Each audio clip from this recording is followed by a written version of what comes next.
नमस्कार दोस्तों, मैं हूं आपका दोस्त के बी। तो आज के इस वीडियो में हम 12 जुलाई 2022 को एसएससी एमटीएस के जो आपके पहले शिफ्ट का एग्जाम हुआ है उसमें पूछे गए जीके जीएस और करंट अफेयर्स के प्रश्नों को हम लोग डिस्कस करेंगे। तो पूरा वीडियो बहुत ही ध्यान से देखिएगा। इस वीडियो की जो पीडीएफ फाइल है वह आपको टेलीग्राम चैनल केवी गुरुजी या kvguruji.in के ऊपर मिल जाएगी। तो वहां से आप इसकी पीडीएफ को डाउनलोड कर सकते हैं। और अगर ये मेरी जो एनालिसिस है वो आपको पसंद आती है तो इस वीडियो को लाइक करने के साथ अपने सभी दोस्तों के साथ में शेयर जरूर करिएगा। आने वाले समय में अगर आप लोग एसएससी एमटीएस का एग्जाम देते हैं और आप अपने जीके जीएस और करंट अफेयर के प्रश्न मेरे साथ में शेयर करना चाहते हैं तो ये मेरा व्हाट्सएप नंबर है। आप इस नंबर के ऊपर अपने प्रश्नों को मेरे साथ में शेयर कर सकते हैं। तो चलिए अब इस वीडियो की हम शुरुआत करते हैं। तो पहला प्रश्न पूछा गया कि अनफिनिश्ड नामक जो पुस्तक है इसके लेखक कौन है। तो ये प्रश्न आपका रिपीट हुआ है। आपको पता होगा कि 2021 में जो अभिनेत्री प्रियंका चोपड़ा हैं उन्हीं के द्वारा लिखी गई एक पुस्तक है जिसका नाम है अनफिनिश्ड। तो सही उत्तर हो जाएगा प्रियंका चोपड़ा।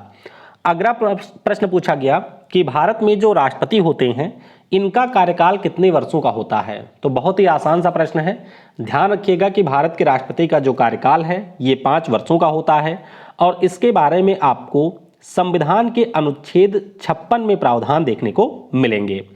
अगला प्रश्न पूछा गया कि 2011 की जो हमारी जनगणना है उसके अनुसार भारत में प्रजनन दर क्या थी। तो ध्यान रखिएगा, अगर हम लोग अपने देश में फर्टिलिटी रेट की बात करते हैं तो ये आपका 2.4 प्रति महिला है। यानी कि हमारे देश में जो एक महिला है वह औसतन 2.4 बच्चों को जन्म देती है अपने पूरे काल में।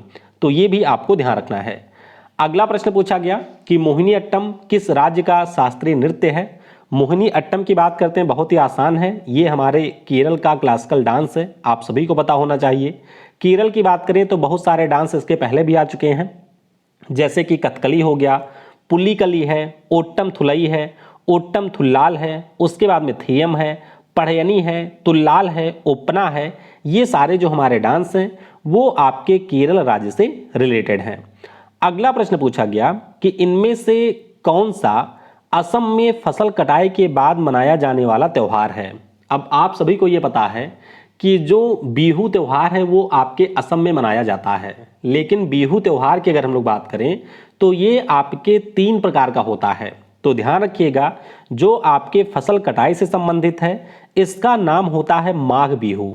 क्या नाम है इसका? नाम माघ बिहू होता है।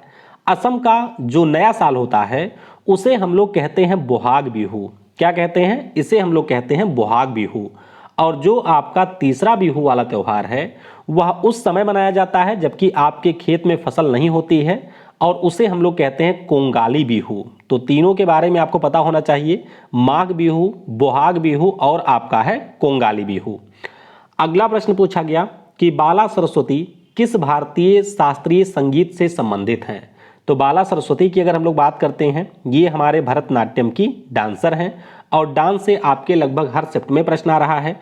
तो ध्यान रखिएगा, भरतनाट्यम की बात करें तो मल्लिका साराभाई, लक्ष्मी विश्वनाथन, रुक्मणी देवी अरुणडेल, सोनल मानसिंह कल ही पूछा गया था, यामिनी कृष्णमूर्ति, प्रतिभा प्रहलाद, मृणालिनी साराभाई, पदम सुब्रमण्यम, बी हेरम्बनाथम ये भी आ चुका है, मीनाक्षी श्रीनिवासन, ये सारे हमारे भरतनाट्यम से रिलेटेड हैं। अगला प्रश्न पूछा गया कि टोक्यो ओलंपिक में किस खिलाड़ी ने तलवारबाजी में हिस्सा लिया था। तो ये प्रश्न ऑलरेडी कई एग्जाम में आ चुका है। ध्यान रखिएगा, इनका नाम है सीए भवानी देवी और ये आपकी पहली भारतीय महिला हैं जिन्होंने फेंसिंग के खेल में टोक्यो ओलंपिक के लिए पिछले साल क्वालिफाई किया था। एक हमारे देश की और महिला हैं जिनका नाम नेत्रा कुमानन है। उनके बारे में आपको ये ध्यान रखना है कि 2021 के टोक्यो ओलंपिक में क्वालिफाई करने वाली वो भारत की पहली महिला सेलर थीं। और इससे पहले अदिति अशोक का नाम आपसे पूछा ही जा चुका है। ध्यान रखिएगा, अदिति अशोक हमारे देश की फेमस गोल्फ की खिलाड़ी हैं। अगला प्रश्न पूछा गया कि मानव शरीर में जो छोटी आंत है जिसे आप लोग स्मॉल इंटेस्टाइन कहते हैं इसकी लंबाई कितनी होती है। तो छोटी आंत की बात करें इसकी लंबाई 22 फीट या फिर आपकी 7 मीटर की होती है। अगला प्रश्न पूछा गया कि प्रो कबड्डी लीग 2021-22 जो कि इसी साल हुआ है इसमें दबंग दिल्ली की टीम ने किस टीम को हराकर पहली बार खिताब जीता है? तो ध्यान रखिएगा, दबंग दिल्ली की टीम ने पटना पायरेट्स को हराया था फाइनल में। किसे? पटना पायरेट्स को फाइनल में हराया था। अगला प्रश्न पूछा गया कि बौद्ध धर्म में जो हमारा चैत्य शब्द होता है ये आपका किस लिए जाना जाता है? तो देखिए, चैत्य शब्द की अगर हम लोग बात करते हैं तो मुख्य रूप से ये आपके बौद्ध और जैन धर्म के मंदिर होते हैं जिसमें आपको स्तूप वगैरह देखने को मिलेंगे। तो यहाँ पर आपकी पूजा वगैरह या फिर जो बौद्ध धर्म में प्रार्थनाएं होती हैं वो सारी चीजें यहाँ पर की जाती हैं। अगला प्रश्न पूछा गया कि भगवान बुद्ध को किस स्थान पर ज्ञान की प्राप्ति हुई थी? बहुत ही सिंपल सा प्रश्न है। भगवान बुद्ध का जन्म कहाँ पर हुआ था? तो लुम्बिनी में हुआ था जो कि नेपाल में है। भगवान बुद्ध को ज्ञान की प्राप्ति कहाँ पर हुई थी? तो आपको ध्यान रखना है कि इनको जो ज्ञान की प्राप्ति है वो आपके बोध गया यानी कि बिहार में हुई थी। अगर आपसे पूछा जाए कि इन्होंने अपना पहला उपदेश कहाँ पर दिया था तो वाराणसी के पास सारनाथ यूपी में इन्होंने पहला उपदेश दिया था। और भगवान बुद्ध का जो निधन है वो हुआ था कुशीनगर में। तो ये सारे पॉइंट आपको ध्यान रखने हैं।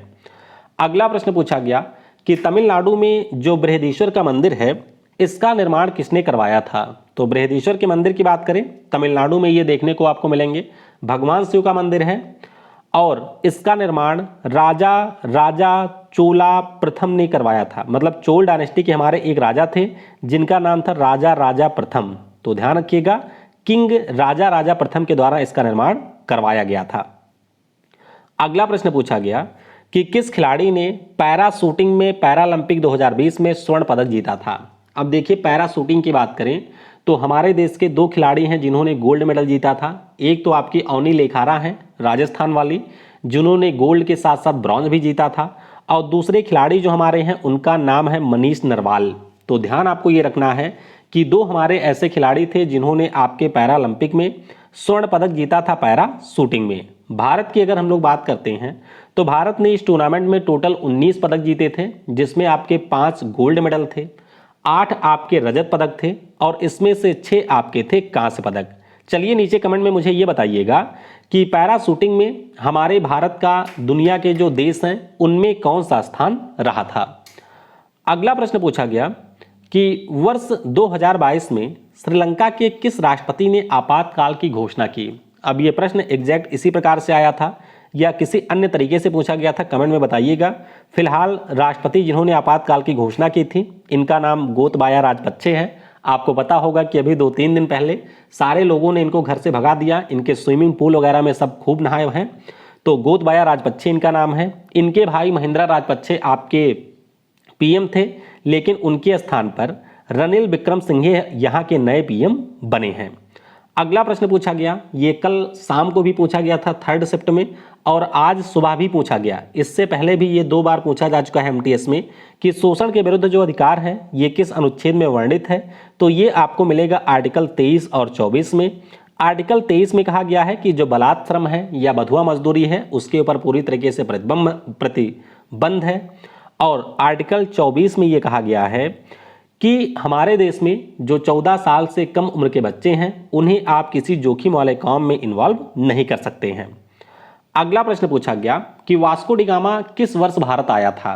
तो वास्को डी गामा की अगर हम लोग बात करते हैं तो 1498 में 20 मई के दिन ये आपके केरल के कालीकट तट पर उतरा था।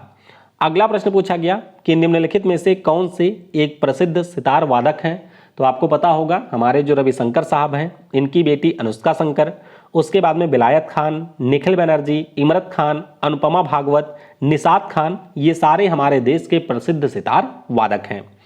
अगला प्रश्न पूछा गया था, अब ये एग्जैक्ट प्रश्न मुझे नहीं पता चला है, लेकिन जहां तक मैं समझ पाया कि प्रायद्वीपीय नदियों में सबसे बड़ा अपवाह क्षेत्र किसका है?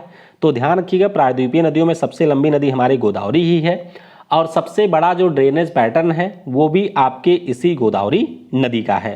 अब प्रश्न अगर अलग तरीके से होगा तो उसे आप लोग कमेंट में बताइएगा। अगला प्रश्न पूछा गया कि इनमें से कौन सा पादप जगत में एक उभयचर है? देखिए, एम्फीबियन या उभयचर की बात करें तो इसका सिंपल सा मतलब होता है हमारी वह स्पीसीज जो कि पानी और जमीन दोनों पर रह सकती हैं। तो जैसे आपको जीव जगत में देखने को मिलते हैं उसी प्रकार से पादप जगत में भी आपको उभयचर देखने को मिलेंगे। और हमारे जो ब्रायोफाइट समूह के पादप होते हैं उन्हीं को हम लोग उभयचर के नाम से जानते हैं। कुछ उदाहरण की बात करें तो जैसे मोसेस है, हॉर्नवर्ट हो गया, लीवरवर्ट हो गया, तो ये सारे हमारे ऐसे पौधे हैं जो कि पानी के साथ साथ जमीन के ऊपर भी ग्रो करते हैं। एक प्रश्न और पूछा गया था कि पदार्थ की पांचवी अवस्था किसे कहा जाता है, तो सॉलिड, लिक्विड, गैस, ये आपने पढ़ा होगा। चौथी अवस्था को हम लोग प्लाज्मा कहते हैं और जो पांचवी अवस्था है इसे कहा जाता है बोस-आइंस्टीन कंडेंसेट। क्या नाम है? बोस-आइंस्टीन कंडेंसेट इसका नाम है। अगला प्रश्न आपके बेरोजगारी से था, तो बेरोजगारी से क्या प्रश्न था ये मुझे पता नहीं चला है, बस केवल इतना पता चला कि बेरोजगारी से कोई प्रश्न था, तो नीचे कमेंट में आप लोग इसके बारे में बताइएगा। कल के कुछ हमारे प्रश्न छूट गए थे, आइए उनको भी कंप्लीट कर लेते हैं। कल एक प्रश्न पूछा गया कि फ्रीडम इन एग्जाइल नामक जो पुस्तक है ये किसकी आत्मकथा है, तो ध्यान रखिएगा दलाई लामा। वर्तमान में जो दलाई लामा है इनका नाम तेंजिंग ग्यात्सो है और इन्हीं की आत्मकथा है फ्रीडम इन एग्जाइल। अगला प्रश्न पूछा गया कि नीमराना बावड़ी जो है वो राजस्थान के किस जिले में स्थित है, तो नीमराना बावड़ी की बात करें ये आपको राजस्थान के अलवर जिले में देखने को मिलेगी। अगला प्रश्न पूछा गया कि विश्व का सबसे बड़ा अंतर्देशीय जल निकाय कौन सा है, यानी कि जो आपके समुद्र से नहीं जुड़ा हुआ है और इसका नाम है कैस्पियन सागर। तो खारे पानी की ये सबसे बड़ी झील मानी जाती है और ये आपके 5 देशों के साथ में सीमा भी बनाती है, कई बार पूछा जाता है, तो ध्यान रखिएगा हमारा रूस हो गया, उसके बाद में कजाकिस्तान है, फिर आपका तुर्कमेनिस्तान है, फिर ईरान है और उसके बाद में है अजरबैजान। तो ये टोटल 5 देश हैं जो कि कैस्पियन सागर के साथ में सीमा बनाते हैं। अगला प्रश्न पूछा गया कि निम्नलिखित में से किस पवन को गरजता चालिसा के नाम से जाना जाता है, तो जिन्होंने ज्योग्राफी में पवन पढ़ा होगा उनको अच्छे से पता होगा कि जैसे ये पृथ्वी है और ये हमारा दक्षिणी गोलार्ध है, तो दक्षिणी गोलार्ध में बिल्कुल आपके 40 डिग्री अक्षांश के ऊपर जो हमारी हवाएं चलती हैं उन्हें हम लोग गरजता चालिसा या रोरिंग फोर्टीज कहते हैं। इसी प्रकार से 50 डिग्री अक्षांश पर जो हवाएं चलती हैं उन्हें हम लोग कहते हैं फ्यूरियस 50s और इसी प्रकार से जो 60 डिग्री पर चलती हैं उन्हें हम लोग कहते हैं स्क्रीमिंग 60s। तो ये आपको ध्यान रखना है कि ये हवाएं काफ़ी ज़्यादा तेज होती हैं, इसीलिए इनके इस प्रकार से नाम रखे गए हैं। अगला प्रश्न पूछा गया कि टोक्यो ओलंपिक 2020 में कौन सा खेल शामिल नहीं था, तो आपके 4 नए खेल को इंट्रोड्यूस किया गया था, बाकी वुशु एक ऑप्शन में दिया गया था, तो वुशु हमारे ओलंपिक खेलों का हिस्सा नहीं है। एक प्रश्न और पूछा गया कि निम्नलिखित में से किस भोजन में विटामिन सी यानी कि एस्कॉर्बिक एसिड की मात्रा सबसे अधिक होती है, तो इसका ऑप्शन कुछ इस प्रकार से थे, केला, अमरूद, चावल और गेहूं। तो ध्यान रखिएगा अमरूद थोड़ा सा खट्टा होता है, तो खट्टे फलों में ही आपको विटामिन सी देखने को मिलता है। तो इस प्रकार से जितने भी आपके महत्वपूर्ण प्रश्न थे उन सभी को हमने डिस्कस कर लिया है। वीडियो आपको कैसा लगा ये कमेंट में जरूर बताइएगा और जिन्होंने भी आज के पेपर को दिया है वह भी कमेंट में ये जरूर बताएंगे कि इनमें से कितने प्रश्न एग्जैक्ट आपके पेपर में आए थे। Thanks for watching. जय हिंद, जय भारत।